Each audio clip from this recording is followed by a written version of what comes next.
Bapak Ibu, saudara-saudari yang terkasih dalam Tuhan, Shalom. 2 bulan yang lalu saya pulang menjenguk ibu saya yang sakit. Setelah keluar dari ruang ICU, ada proses yang harus dijalani secara bertahap oleh ibu saya berkaitan dengan pemberian makanan. Pertama-tama harus air putih. Selanjutnya 2 hari berikut baru boleh biskuit regal dan susu. Selanjutnya baru boleh bubur saring. Dan selanjutnya baru boleh nasi dengan lauk yang tanpa mengandung minyak. Paulus dalam bacaan pertama mengibaratkan bahwa proses untuk menjadi manusia rohani harus dilalui dengan perenungan yang dalam, sebab mereka masih berlaku sebagai manusia duniawi. Saudara-saudara, dahulu aku tidak dapat berbicara kepada kalian sebagai manusia rohani, tetapi hanya kepada manusia duniawi yang belum dewasa dalam Kristus. Pada waktu itu aku memberikan susu kepadamu, bukanlah makanan keras, sebab kalian belum dapat menerimanya. Sekarang pun sebenarnya kalian belum dapat menerimanya, karena kalian masih manusia duniawi. Hal mana indikasinya sebagai manusia duniawi adalah mereka masih memiliki iri hati dan perselisihan. Bacaan pertama katakan perihal apa? Perihal pengkotak-kotakan di dalam golongan-golongan tertentu, memandang kita yang lebih hebat dari mereka. Pengkotak-kotakan siapa golongan Paulus, siapa golongan Apolos. Mereka dinasehati bahwa bukanlah soal Paulus yang menanam, bukan soal Apolos yang menyiram. Memang penting, tetapi bukan itu dia punya titik temu.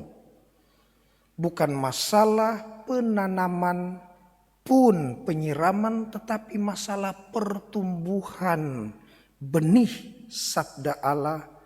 Itulah kehidupan yang sejati. Di dalam Injil ada satu hal yang sungguh boleh dilihat menjadi satu pola dan cara pelayanan Yesus yang sangat menarik untuk menjadi manusia rohani. Apa itu? Keheningan. Setelah Yesus melakukan karya pelayanannya, setelah dia menyembuhkan ibu mertua Petrus yang demam, setelah dia meletakkan tangannya di atas orang-orang sakit, setelah dia mengusir roh-roh jahat di dalam diri orang-orang sakit, dia pergi ke tempat yang sunyi, ke tempat yang hening. Mengapa dia pergi untuk mencari tempat yang sunyi? Karena dalam keheningan ada titik temu antara kemanusiaan Yesus dengan keilahiannya yang sangat kuat.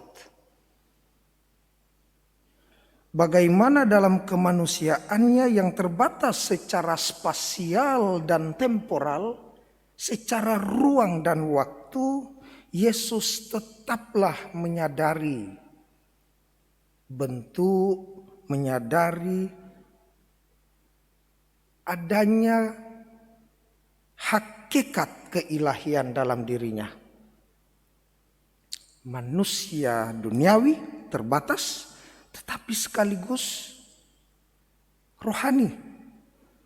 Maka di dalam keheninganlah ini menjadi sungguh-sungguh sarana untuk secara lebih dalam merenungkan karya apapun kita bikin kesana kemari.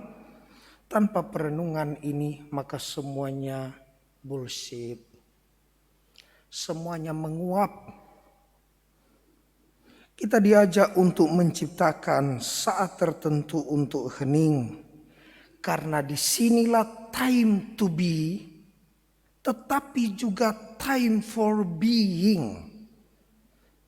Disinilah saat dimana time to be, saat untuk berada, tetapi juga time for being, saat untuk menjadi, mengada. Ketika kita sungguh-sungguh menciptakan keheningan, maka kita mampu menyelami kerinduan Allah di dalam diri kita. Kita bisa berelasi kemana-mana. Kita bisa membuat aksi di mana-mana. Tetapi return to your heart. Kembali ke dalam hatimu. Bertanya di dalam hatimu dalam keheningan. Karena hanya dalam keheninganlah kita mampu mendengar bisikan roh Allah untuk menanggap seruan roh kita yang tidak terucap. Semoga demikian.